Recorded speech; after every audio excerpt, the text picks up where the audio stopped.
नको आम्हा सवे गोपाळा येऊ ओढाळा तुझ्या गाई, कोण धावे त्यांच्या लागे मागे मागे एरझारी, न बैसती एके ठाई धावती दाही धावाटा, कोण धावे त्यांच्या लागे मागे मागे एरझारी, तुका म्हणे तू राख मनेरी, तुका म्हणे तू राख मनेरी, मग त्या येरी आम्ही जाणो, कोण धावे त्यांच्या लागे मागे मागे एरझारी, विठ्ठला विठ्ठला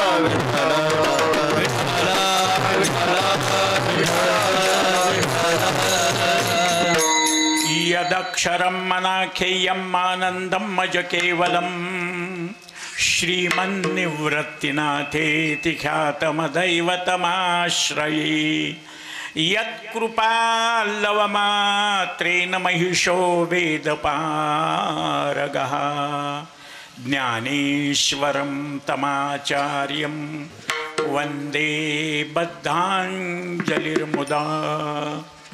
श्रीमंत श्री जगद्गुरु महावैष्णव अग्रगणी वैराग्यस्य परममूर्ती, विश्वभूषण वाणी सम्राट, अलौकिक कल्पना आविष्कार भास्कर, वारकरी संप्रदायाचा परमोच्च मानबिंदू, किंबहुना अक्षर ब्रह्म अवतरण, विद्वत जनमानस मरार सकल संत कंठभूषण, कैवल्य गुणनिधान अलंकापूर निवासी ज्ञानेश प्रिय तुकोबाराय, सेवेकरता घेतलेल्या अभंगातून अनंत कोटी ब्रह्मांड नायक कर्तुमा कर्तुम अन्यथा कर्तुम, सर्वज्ञ सर्वगुण संपन्न सच्चिदानंद करुणावरुणालय भगवान गोपाल कृष्ण, त्याचे साथीदार सवंगडी खेळिये मित्र सखे गोवळे, पेंद्या सुदाम्या वडज्या वाकुड्या बोबड्या श्रीदाम्या मधुमंगळ, काही कारण परत्वे गोकुळच्या बाहेर 5 वनामध्ये हे गायी राखण्याकरता गेले.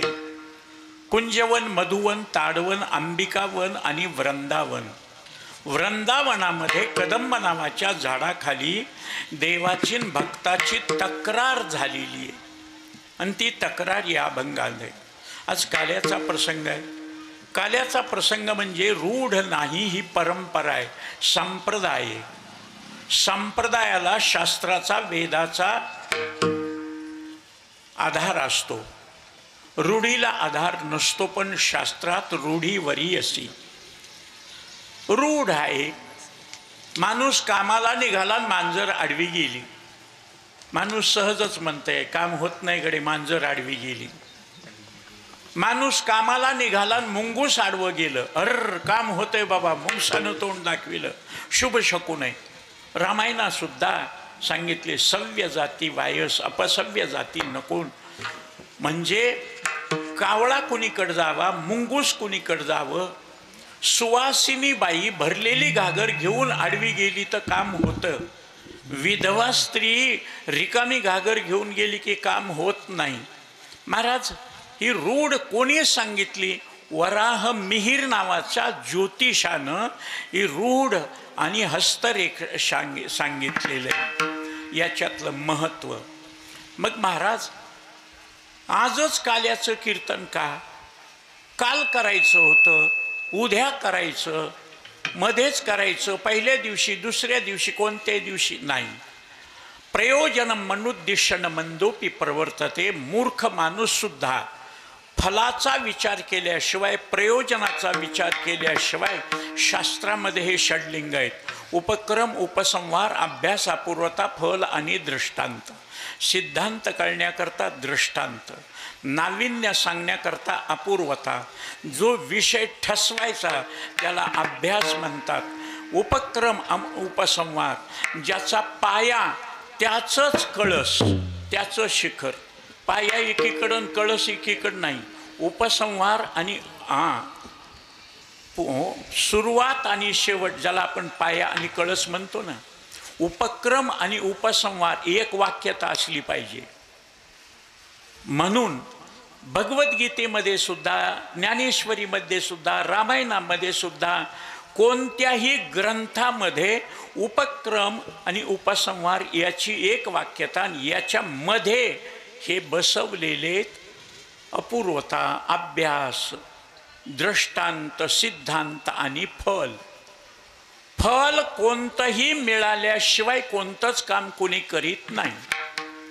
महाराज, कोणतं फळ पाहिजे? जगात कितीही माणसं वेगवेगळे असले, वेगवेगळे पंथ, वेगवेगळे संत, वेगवेगळे देश, वेगवेगळ्या भाषा, वेगवेगळी रूढ, वेगवेगळे जाती असल्या तरी सगळ्या जगातला विचार, या पहा, एकट्यापुरता विचार करतो त्याला जनावर म्हणावं, म्हणून त्याच्या नावातच अर्थ आहे जन आवर. माणसानं आवरलं पाहिजे, त्याचे त्याला आवरता येत नाही. तो कधी दुसऱ्याचा विचार करत नाही. आपण सगळे शेतकरी आहेत. 4 वाड्याचे पेंड्या आणल्या, ऊसाचे वाडे हिरवेगार असे ठेवले. त्या मालकानं विचार केला 2 बैलाला टाकावं आणि बैलाची मिसेस गाय ती रानात गेली चरायला, ती चरून येईल, तिला 2 पेंड्या होतील. मालकानं विचार केला, पण बैल विचार करतो का? पहिल्या आपल्या 2 खाते, त्या तिकडच्यालाही तोंड लावते, म्हणून त्याला बांधून टाकलेलं आहे. म्हणून जनावराला, आणि कधीही लक्षात ठेवा, जे माणसं जनावरासारखे वागतात त्यांना शास्त्रानं बंधन घातलेलं आहे. हां, 2 दिवसापूर्वी कशाचा उपवास करून काय होतंय? काही माणसं म्हणतात देवानं दिले ना, खाओ पिओ मौज करो, मेल्यावर काय?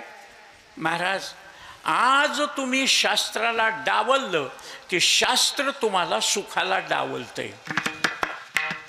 तुम्हाला सुख पाहिजे तर शास्त्रामध्ये विचारा. शास्त्रामध्ये कर्माचे 2 प्रकार सांगितलेत, विहित कर्म, निषिद्ध कर्म. निषिद्ध कर्म कोणीही करू द्या त्याला दुःखच होणार. देवानं करू द्या, संतानं करू द्या, माणसानं करू द्या, शहाण्यानं करू द्या, वेड्यानं करू द्या, माय माऊल्यांना माहीत आहे. तुम्ही विस्तव तयार केला, चूल पेटवली, गॅस पेटवला, शेगडी पेटवली, स्टोव पेटवला, तुम्हीच तयार केलेला विस्तव आहे. पुन्हा त्या विस्तवाला हात लावल्यावर गार लागते ना. माय माऊल्या म्हणत्या विठ्ठल शास्त्रीनं कोणतं येडं उभं केलंय, एक तर उशिरा आलंय. उशिरा येणं माझा गुणधर्म आहे. मैं देर करता नहीं देर हो जाती है. हां महाराज, तुम्हाला खोटं वाटेल, शाळेत जायला उशीर, संस्थेत जायला उशीर, झोपीतून उठायला उशीर, भजनाला उशीर, कीर्तनाला उशीर, परीक्षेला उशीर, नवे नवे जन्मायला उशीर. 46-47ला डॉक्टर नव्हते बाळंतपण करायला. विचारा माय माऊल्याला, दाई असायची दाई. त्या दाईचा हातगुण असा, डॉक्टरला जे जमणार नाही ती दाई करायची. आडवं आलेलं लेकरू सुद्धा सरळ करायची, फिरवून मरू द्यायची नाही. आत्ताचे डॉक्टर नॉर्मल डिलिव्हरी झाली तर पैसे जास्त मागता येत नाही, म्हणून सीझर करावं लागेल. सीझर केले की 50-50 हजार रुपये मिळतात. पहिले काही सीझरच होते का? हां, म्हणून त्याचं नावच होतं बाळ अंत. एक तर बाळ तरी मिळेल, नाही तर अंत तरी होईल. म्हणून जुन्या काळात पत्र लिहिलं की त्याच्यावर लिहायचे, मोबाईल नव्हता, पत्र लिहिलं की त्याच्यावर लिहायचे बाळ बाळांतीन सुखरूप आहे, नाही तर कोणीतरी एक जातंय. बाळ तरी जातंय, नाही तर बाळांतीन तरी जाते. म्हणून आमच्या दाईनं आईला सांगितलं, गंगामाई, ज्येष्ठ महिन्याच्या शेवटच्या आठवड्यात किंवा आषाढ महिन्याच्या पहिल्या आठवड्यामध्ये बाळंतपणाचे दिवस आहेत, 9 महिने 9 दिवस होतात. महाराज, ज्येष्ठही गेला, आषाढही गेला, श्रावण गेला. आमचे वडील म्हणले पहिले 3 मेले, हे मरते का वाचते कोणास ठाऊक. मग आता विचार करा, जो महाराज जन्माला येताना 1.5 महिना उशीर लावतोय, कीर्तनाला येताना 1.5 तास उशीर केला तर बिघडलं काय? शास्त्री म्हणले काही हरकत नाही, देर से आहे दुरुस्त आहे, उशिरा का होईना आलात.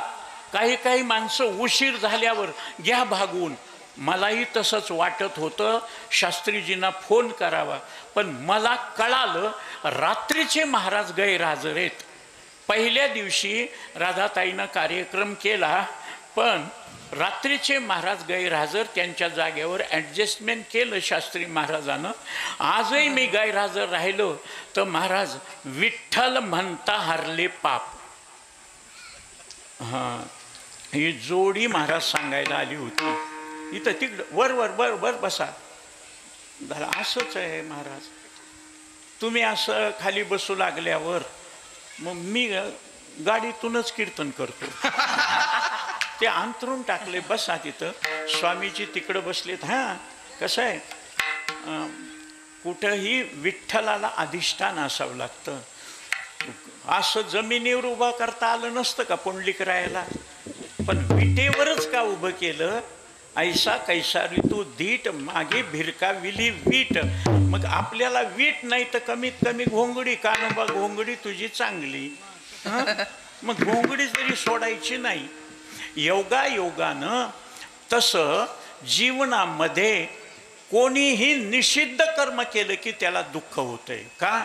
निषिद्ध कर्माचं फळ दुःख आहे, पाप आहे. विहित कर्म केलं की त्याला सुख मिळतं. खडी साखर कोणीही खाऊ द्या, कधीही खाऊ द्या, खडी साखरेचा गुणधर्म आहे गोडी देणं. मिरचीचा गुणधर्म आहे तिखट लागणं. बर्फाचा गुणधर्म आहे थंड लागणं. विस्तवाचा गुणधर्म आहे दाहकत्व. तसं आम्हाला सगळ्या जगातल्या लोकांना, एकट्यापुरता विचार करतो, इथून आपले फुटलं होतं, जनावर म्हणावं. आपल्यापुरता विचार करतो त्याला माणूस म्हणावं. माझी आई, माझे वडील, माझी बहीण, माझा भाऊ, माझी बायको, माझे लेकरं, माझा सासरा, हे माझे गडी कोण कोण. देवसुद्धा, देवाला सुद्धा माझे आवडतात. माझे गडी कोण कोण. निवडा भिन्न यातून. सगळ्याकरता देव चांगला नाही बरं का महाराज. भक्ता राखे पायापाशीन दुर्जनाशी संवाद. दुष्टाला मारूनच टाकतो, भक्ताला सांभाळतोच. फक्त एकच आहे जगात संत, आणि तो संत सगळ्या जगाचा, हे जगाचा कल्याण संतांच्या विभूती. जगाचा कल्याण संतांच्या विभूती.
क्या बात आहे, मेरी उमर तुम्ही लगे. हा, भजनाला फार महत्व आहे. तुका म्हणे येते भजन प्रमाण. बोलणं महत्वाचं नाही, भजन अगोदर. तसं कीर्तन नाही अगोदर, ऐकणं अगोदर, श्रवण अगोदर. श्रवणम कीर्तनम. वक्त्याच्या ठिकाणी बोलण्यातून दोष घडतो, ऐकणाऱ्याला चांगलं येतं. चाळणीतून चाळून ऐकणाऱ्याला आणि चाळणी सहित मध्ये ते बोलणाऱ्याला. म्हणून राहटी माझी नगडे काही काही, म्हणून श्रवणाची मिसे बैसावी येऊनी, साम्राज्य भुवनी सुखी नांदे. नवविधा भक्तीमध्ये श्रवणम कीर्तनम विष्णू स्मरणम पादसेवनम अर्चनम वंदनम दास्यम सख्यमात्म निवेदनम या 9 प्रकारच्या भक्तीमध्ये श्रवण भक्ती. मनाचा मार न करता, इंद्रियात दुःख न देता येथे मोक्ष असे ऐता श्रवणाची माझी. म्हणून तरी अवधान ऐकले दिजेन, मग सर्व सुखाची पात्र होजे. हे माऊलीनं काय सांगितलंय, सगळ्या जगाला सुखाची गरज आहे. सुखम सर्वाय रुच्यते. दुःख कोणालाच आवडत नाही. मग दुःख घालवणं आणि सुख मिळवणं याला शास्त्रामध्ये आत्यंतिक दुःखाची निवृत्ती, परमानंदाची प्राप्ती म्हणजे मोक्ष. आणि त्या मोक्षामध्ये जे समाधान आहे, त्या समाधानाकरता सगळं जग धडपड करतंय. रावणानं ऐश्वर्य मिळवलं, 80,000 बायका केल्या, 7 कोटी घरं सोन्याचे बांधले, 1.25 लाख नातू, 2.5 लाख पंतू, 33 कोटी देव मंत्र सामर्थ्यानं कामाला, नवग्रहाच्या पायऱ्यां 14 चौकड्याचं आयुष्य असून रावणाला समाधान नाही.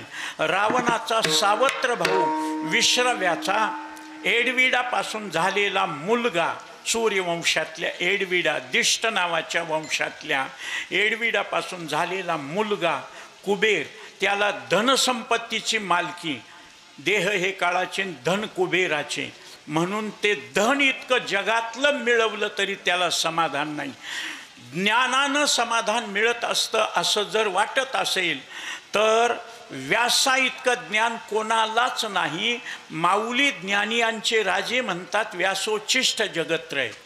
म्हणून महाभारती नाही ते नोहेची लोकी तीही येणे कारणे म्हणिपे पाही, व्यासोच्छिष्ट जगत्रय. सगळं आज जे मोबाईल वगैरे इंटरनेट वगैरे आहे ना, हे व्यासानं अगोदर सांगितलंय. विमान व्यासानं अगोदर सांगितलंय. हे पंचदशी कारण विद्यारण्य स्वामीनं चित्रपट दीप हा अगोदर सांगितलेला आहे. सगळं अगोदर सांगितलेलं आहे, पण त्यांनाही समाधान नाही.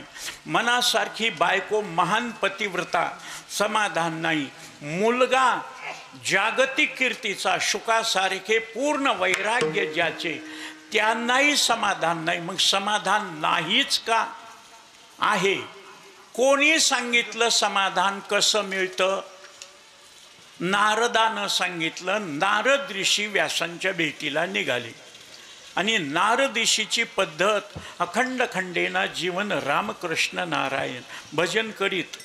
आणि ते सारखं भजन, नारायण नारायण श्रीमन्नारायण नारायण नारायण श्रीमन्नारायण नारायण नारायण श्रीमन्नारायण नारायण नारायण नारायण नारायण भज मन नारायण. व्यासांची नारदाची भेट झाली. प्रथम भेटी आलिंगन, मग चरण वंदिले.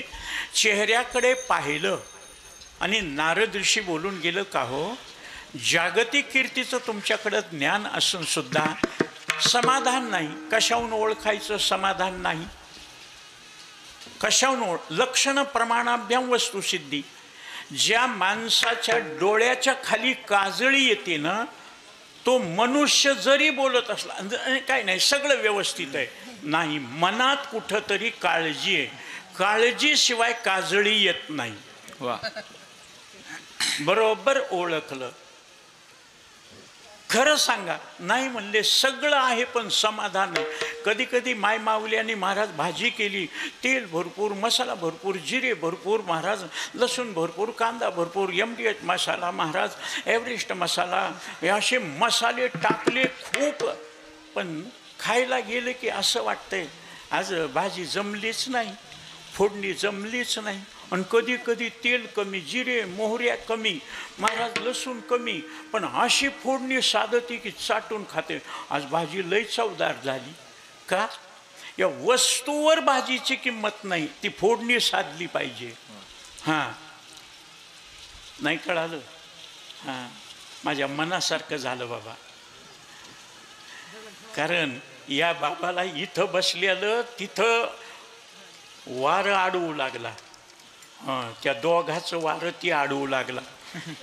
तसंच होतंय, मोरीला बोळान दिल्ली दरवाजा मोकळा. हां महाराज, तसं कधी कधी असं होतंय, जसं मृदंग वाजवताना टाळ आणि मृदंग, मुकडा घेतला, तिया घेतला महाराज, आणि असा रेला वाजवून समेवर आला, 10 समेवर आला की माणसं येडे असले तरी म्हणतोय वाह. का? त्याला कळालं. हां, तसं तुम्हाला कळालं नाही का? एवढं सगळं असून समाधान नाही, खरंच नाही समाधान. मग नारदानं चूक समजावून सांगितली. व्यास महर्षी, तुम्ही आजपर्यंत जितके ग्रंथ संपदा लिहिली सगळी ज्ञानप्रधान, आणि ज्ञानप्रधान ग्रंथ सर्वसामान्य लोकाला कळत नाही. मन वाचा तीत तुझे हे स्वरूप म्हणून या माप भक्ती केले. भक्तीची या मापे मोजितो अनंता, इतराने तत्वता न मोजवे. ज्ञानादेव तो कैवल्यम, पण ते ज्ञान अवघड असल्यामुळं सर्वसाधारण कळत नाही. त्याच्याकरता तुम्ही भक्तीच्या माध्यमातून भगवंताचं वर्णन करा, तुम्हाला समाधान मिळेल. व्यासांनी नारदाच्या शब्दावर विश्वास ठेवला. शास्त्री माणसं कीर्तन ऐकतेत, नवे नवे कीर्तनकार सांगून सांगून मेले.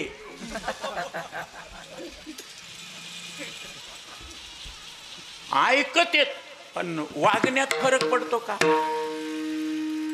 ऐकल्यावर वागण्यात, औषध घेतलं की गुण फरक पडावं, रोग कमी व्हावं, दुःख कमी व्हावं. भूक लागली, एक एक घास घेऊ लागला. पहिल्या घासामध्ये जी आतुरता आहे, आपुलकी आहे, पोट भरल्यावर शेवटच्या घासाला तितकी आपुलकी आहे का? मग सोन्याचा जरी घास असला, बस पोट भरलंय, आता काही जरी झालं तर नका. आता जबरदस्तीनं खाल्लं, जबरदस्तीनं खाल्लेला घास या पहिल्या घासाला बाहेर घेऊन येईल, उलटल सगळं. म्हणून गाडी सुद्धा ओव्हरफ्लो झाल्यावर पुंगळी फुकावं लागती. म्हणून शास्त्रानं सांगितलंय, जुन्या लोकांनं, सावकाश जेवा. आता बाबा समोर आहेत महाराज, मला वाटलं दोघं इथं येतील उखळाच्या जवळ, पण तब्येत बरोबर नसल्यामुळं, वयस्कर असल्यामुळं बसलेत. बाबा, तुमचं मोबाईलमध्ये रेकॉर्ड केलेलं बोललेलं मी ऐकलं, मला खूप पटलं. जीव ओवाळून टाकावा बाबावर. कारण त्यांनी सांगितलंय, आज नाही, जोग महाराजांनी संस्था स्थापन केली, एका जाती करता, एका व्यक्ती करता, एका समारंभ नाही नाही नाही महाराज, एक धनगराचा, एक राजपुताचा, एक ब्राह्मणाचा, एक मराठ्याचा, असे सगळे निवडून एकत्र केले. आणि त्यांनी पहिलं सूत्र सांगितलं, देव घ्या फुका, देव घ्या फुका. शिकवणाऱ्याला पैसा नाही, पगार नाही, आणि शिकणाऱ्याला फीस नाही, अशी जागतिक कीर्तीची जोग महाराजांची संस्था, जागतिक कीर्तीची. आणि त्या संस्थेमध्ये शिकून आम्ही जर लाखो रुपये मागू लागलोत, मग प्रमाण आम्हीच म्हणतो, कन्या गो करी कथेचा विकरा, चांडाळ तो खरा तया नावे, माते परिस्थोर कथा भाड घेता न लाजे. अरे जुन्या काळात पैसे, महाराज तुम्हाला खोटं वाटल, दिया उसका भला, नाही दिया उसका भला. शास्त्री महाराज, महाराज माझी परमार्थातली 8वी पिढी आहे, माऊलीच्या सोहळ्यामागं 4था आणि 5वा नंबर उखळी करायचा आहे. 128 वर्षाची परंपरा आहे. माझे वडील संस्थेतच शिकलेले, माझे आजोबा संस्थेतच शिकलेले. त्या काळापासून कार्यक्रम करायचा, उभा राहून जागर करायचा, पहाटे काकडा करायचा, पिशवी बगलत मारायची, निघायचं. कोणी दिलं तर दिलं.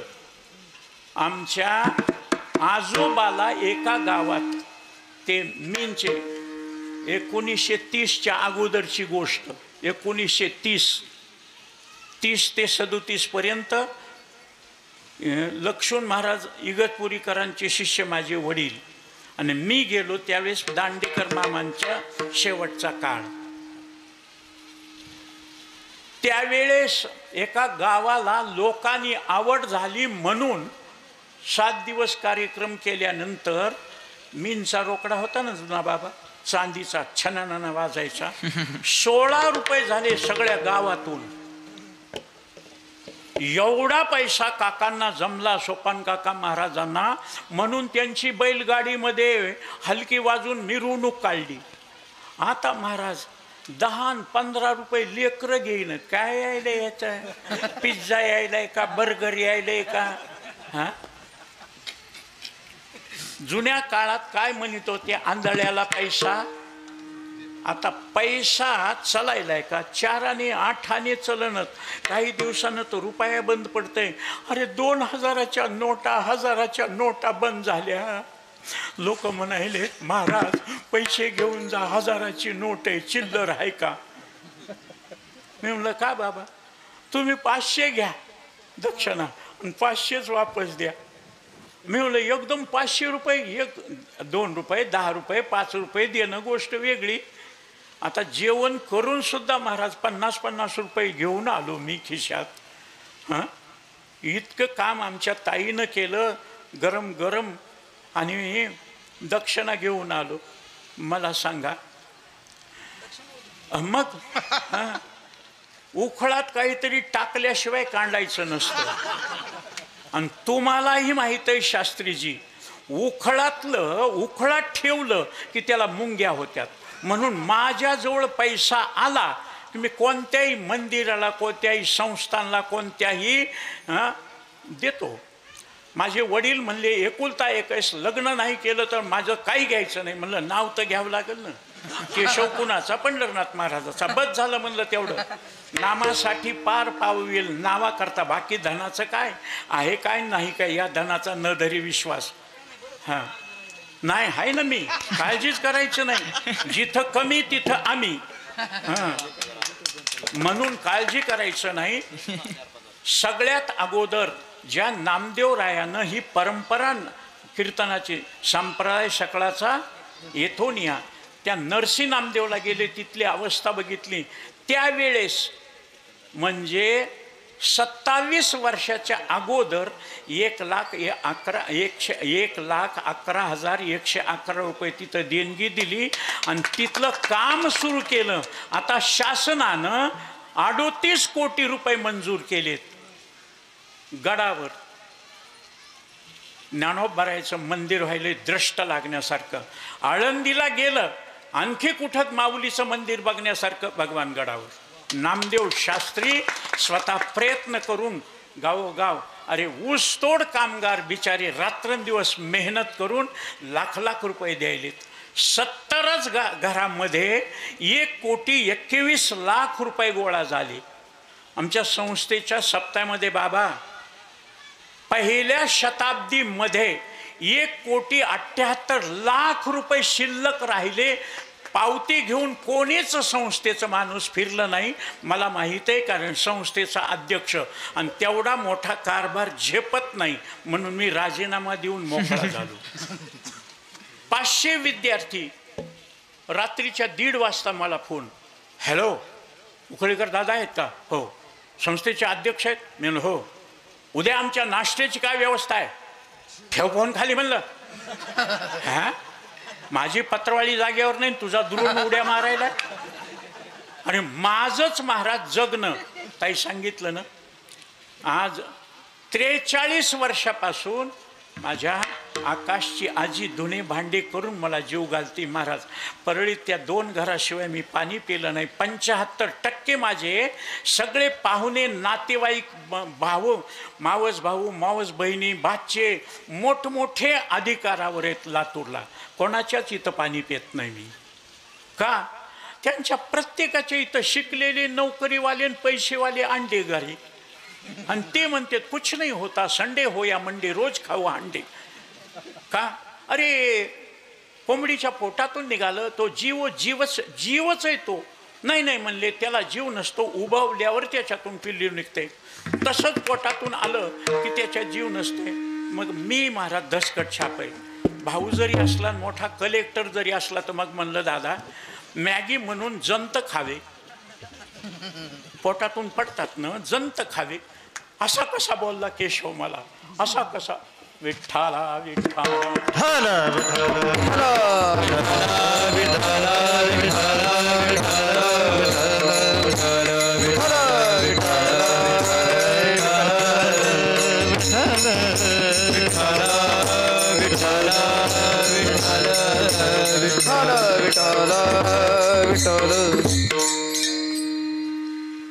झालं. ज्या माऊलीनं कार्यक्रम असला की तिथल्या लोकांनी सांगायचं, माऊलीच्या आजोळामध्ये केशवचे 4 कीर्तन आणि माझे 4 कीर्तन, दोघंच आम्ही कीर्तन करायचं. आणि माऊलीनं मी विनंती केली, माझ्या वडिलांनं भूमिपूजन केलं, मंडप आळायचा राहिला. महाराज नुसते पत्र आहेत, खाली फरशी आहे, मंडप नाही, काही नाही. मोठमोठ्या लोकांना आणून उद्घाटन केले, नारळ फोडले, पण काम यशस्वी झालं नाही. माऊलीला भेटलो, माऊलीला म्हणलं काहीही करा पण हे काम यशस्वी करा. महाराज माऊलीनं नारळ फोडलं आणि सांगितलं फक्त सुरू कर, काही कमी पडणार नाही. आज 5000 माणसं बसतील एवढा तारसाचा मंडप आहे, मंदिर आहे. कोण म्हणतं महाराज हाताला यश नसतं? कशाहून ओळखाव? ज्याच्या अंगठ्यावर जव नावाचं चिन्ह आहे त्यांनी दिलेलं वाढतं, आणि ज्याच्या अंगठ्यावर जव नावाचं चिन्ह नाही त्यानं पेरलेलं सुद्धा बांड होतंय. आता इथं बघायलो, त्या कोपऱ्यापासून मगापासून बघायलो, इकडचे 2 तिकडचे 3 जर सोडले, बाकी सगळे मुके कंस, कोणतंच प्रमाण. टाळं वाजवायले. मी असंच करीत होतो संस्थेत, म्हणून मला भजन येत नाही. म्हणून भजनी मंडळीला मी पदर पसरीत असतो. प्रमाण तुम्ही म्हणा, मी बोलतो. हां, भजन केलंच नाही महाराज माझ्या आयुष्यामध्ये आतापर्यंत.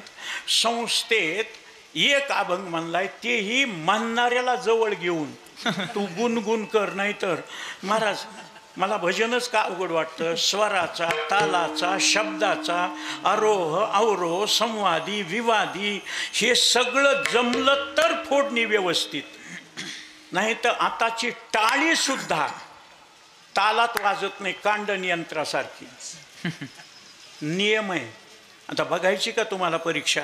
हा, विठ्ठला विठ्ठला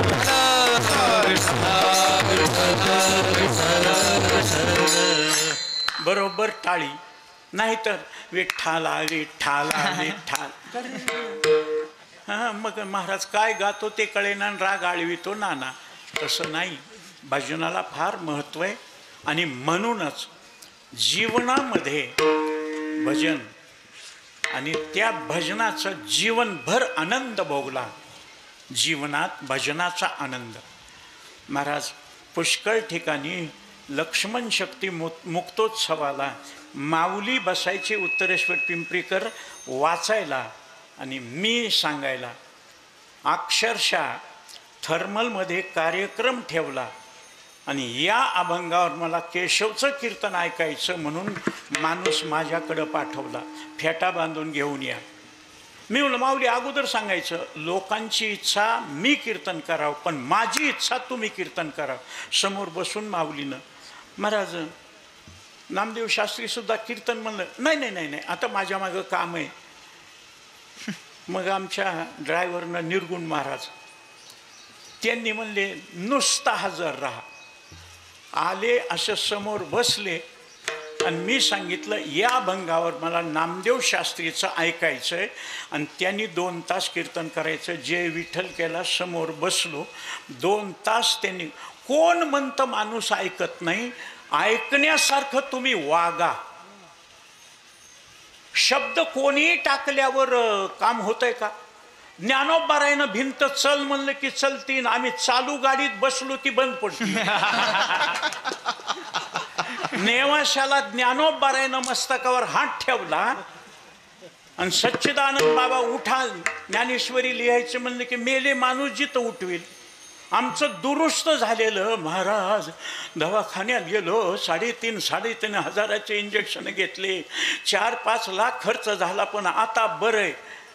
मग आता यांनी विचार करावा आपल्या शब्दामध्ये तितकी तपश्चर्या आहे का? तुमच्या कृपेनं वाचलो असं म्हणल्यावर त्या महाराजानं डोक्यावर हात ठेवला, म्हणले काळजी करू नका, आता वाचलात तुम्ही. मेलं.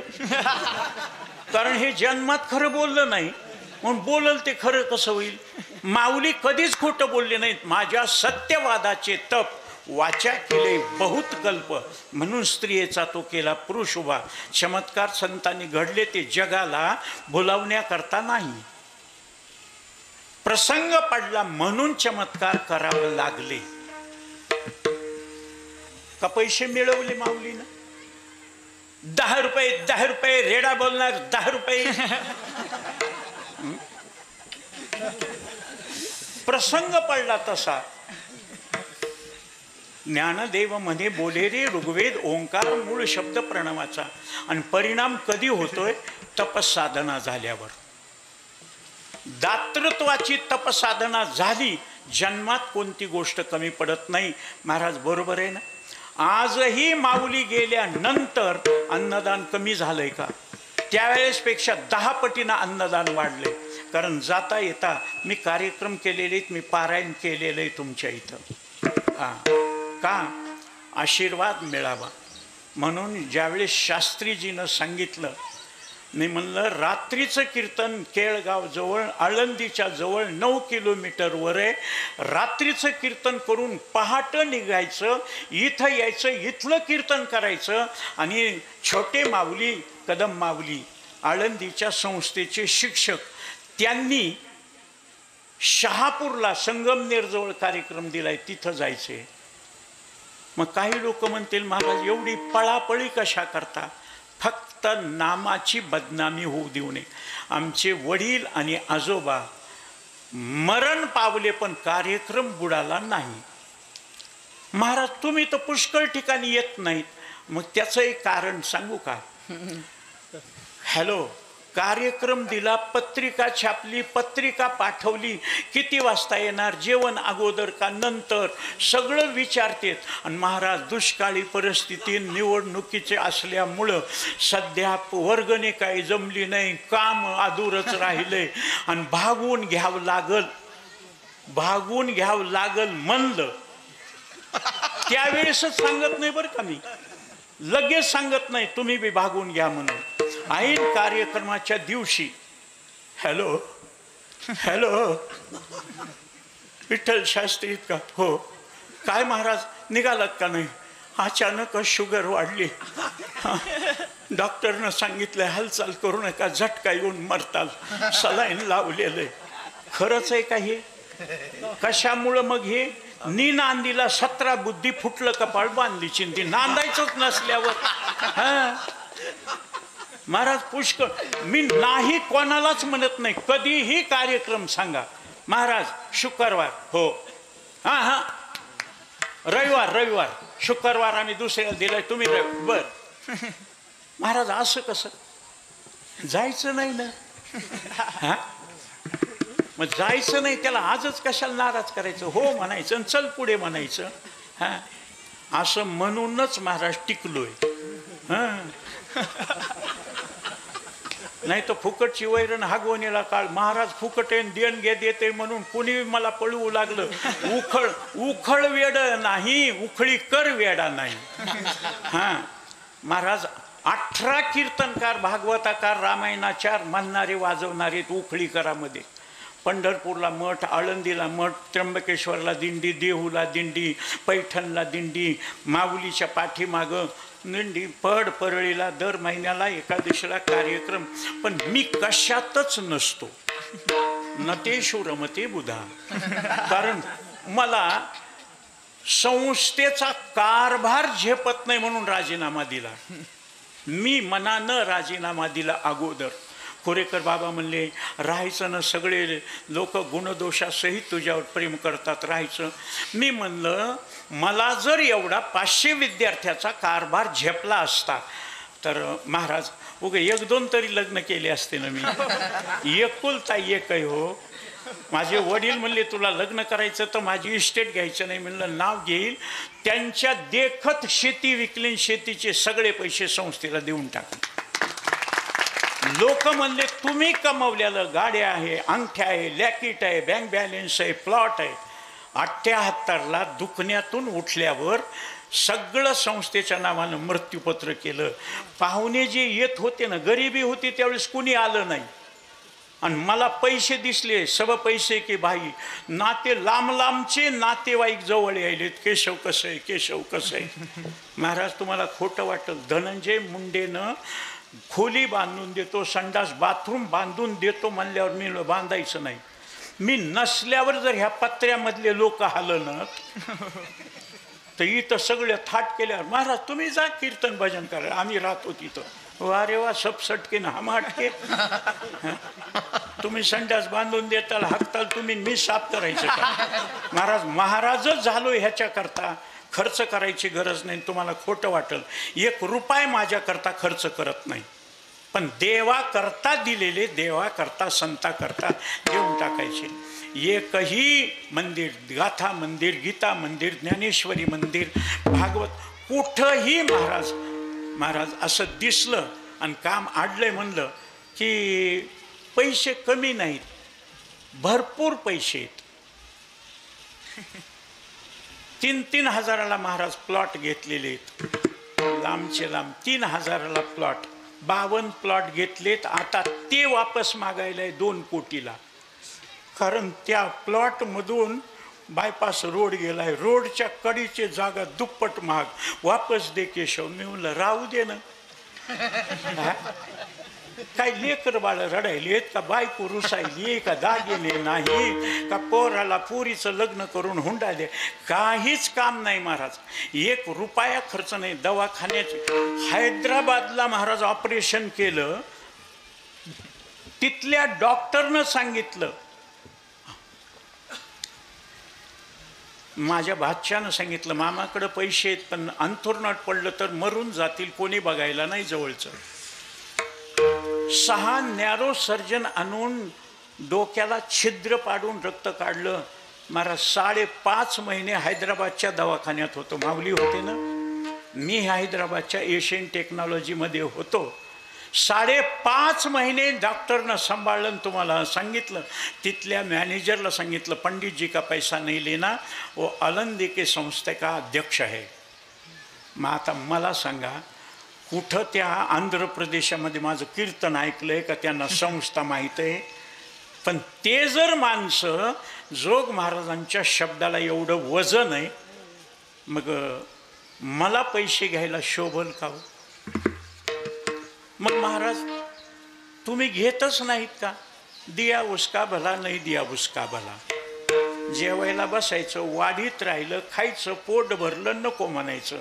आणि माझी पद्धत आहे, जितकं घ्यायचं तितकं खायचं, आणि खायचं असेल तरच घ्यायचं. 500 विद्यार्थ्याची पंगत आहे महाराज. बशीभर सुद्धा खरकट निघत नाही. आपल्याकडे वाढणारा वाढतंय, खर्च करणारा करतंय, आणि ते 1000 माणसाची पंगत 150 माणसाचं खरकट. अन्न तारी अन्न मारी अन्न नाना विकार करी, यदन्नम भक्षय नित्यम भवे तादृशी मती. म्हणून मधुकरीचं अन्न खाल्लं तरच महाराज माऊली सद्बुद्धी देते. हे जोग महाराजांना त्या काळापासून, महाराज मी 64ला संस्थेत राहिलेलो आहे, 73पर्यंत 9 वर्ष, 4 वर्ष संस्थेचे 5 वर्ष पुन्हा कॉलेजचे. तुम्हाला आश्चर्य वाटेल, ज्या दिवशी काम निघालं आणि मोठे बुवा पुण्याला गेले आणि पाठ घेतला नाही तर मला 2 रुपये द्यायचे. केशव 1 रुपयाचे शेंगदाणे 1 रुपयाचा गूळ घेऊन ये. मी म्हणलं बा खाली पंक्तीला, आज मी पाठच घेतला नाही, पंक्तीचं कसं खाऊ.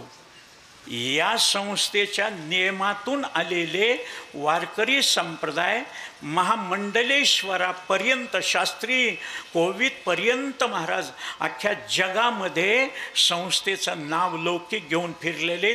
म्हणून संस्थेचा माणूस कधीही पावती बुक घेऊन कुठं फिरला नाही. पण लोकांनी इतकं दिलं, दांडेकर मामाने त्यांच्या हयातीमध्ये जितके FD कडून ठेवल्या तितक्या अजून मोडल्या नाहीत. मग मी अध्यक्ष झाल्याबरोबर कुरेकर बाबांना म्हणलं, एवढा पैसा संस्थेकडे असून रोज जेवण, सकाळचा नाश्ता, दुपारचं जेवण, संध्याकाळचं जेवण संस्थेतर्फे अन्नपूर्णा निधी गोळा केला, 40 लाखाची गंगाजळी, आणि त्याच्या व्याजावर सगळं चालतंय. आणखी मूळ जोग महाराजानं, बंकटस्वामी महाराजानं, लांडेकर मामानं जे गठुडं बांधून ठेवलंय त्याला हात आणखी लागलेला नाही. एवढं काम झाल्यावर सुद्धा महाराज, का तुम्ही तुमच्या 5 बोटानं सद्धर्मानं मनाभावातून दिलं की त्याला बरकत येते. महाराज तसं तुमच्या जीवनामध्ये तुम्ही किती मिळवलं, रावणा इतकं मिळवू शकत नाहीत. रावणा इतकं ज्ञान, रावणा इतकं आयुष्य, रावणा इतकं ऐश्वर कोणी मिळवू शकत नाही. पण त्या रावणाला समाधान नाही. व्यासाइतकं ज्ञान कोणी मिळवू शकत नाही. शुकदेवासारखं वैराग्य कोणी मिळवू शकत नाही. मग त्यांना समाधान नाही, कारण ज्ञानामध्ये वैराग्यामध्ये नाही तर भक्तीमध्ये समाधान आहे. आणि ती भक्तीचं चिंतन करणारे भगवंताचे अवताराचे लक्षणं सांगितले, ते 24 अवताराचे लक्षणं सांगितले. भागवतामध्ये एकंदर व्यासांनी भगवंतानं घेतलेले 24 अवतार, त्या 24 मधून सुद्धा 2 अवतार अवताराच्या लक्षणात बसत नाहीत, म्हणून वजा केले हंस आणि हयग्रीव. हे 2 वजा केले हंस अवतार ब्रह्मदेवाला चतुश्लोकी भागवताचा उपदेश करण्यापुरता, आणि हयग्रीव अवतार जगाला ब्रह्मज्ञान सांगण्याकरता अश्वशिरा विद्या. राहिले 22 मधून सुद्धा अंबरीषीसाठी जन्मसोशी येले, अंबरीषी करता वचन दिलं 10 गर्भवास सोशी वनमाळी. त्या 10 गर्भवासाचा सुद्धा क्रम आहे. मत्स्य, कच्छ, वराह, नारसिंह, वामन, परशुराम, राम, कृष्ण, बौद्ध आणि कलंकी. गर्गमुनीनं कृष्णाच्या कुलगुरूनं त्याचे 6 प्रकार पाळले 10 अवताराचे. अंश अवतार, अंशांश अवतार, आवेश अवतार, कला अवतार, पूर्ण अवतार, पूर्णतम अवतार. 2च अवतार पूर्णतम आहेत. पूर्ण अवतार राम कृष्ण, राम कर्म प्रधान आणि कृष्ण ज्ञान प्रधान. सर्वम अखिलम कर्मम पार्थ ज्ञाने परिसमाप्यते. कर्माचा अंतर्भाव ज्ञानात झालं तर समाधान मिळतं. म्हणून ज्या अवताराचं वर्णन केलं व्यासांना समाधान मिळालं, तो अवताराचं वर्णन हरिकथेमध्ये, हरिवंश पुराणामध्ये एकंदर 25,000 श्लोकामध्ये. मग ऐकणारे म्हणले, पाहू ग्रंथ तरी आयुष्य नाही हाती, मध्येच मरून गेल्यावर कधी समाधान मिळेल. मग त्याच्यातला भाग काढला. ते चरित्र ज्ञान प्रधान असल्यामुळं उच्चारायचं. कर्म आचरण्यात चरित्र ते उच्चारावे, केले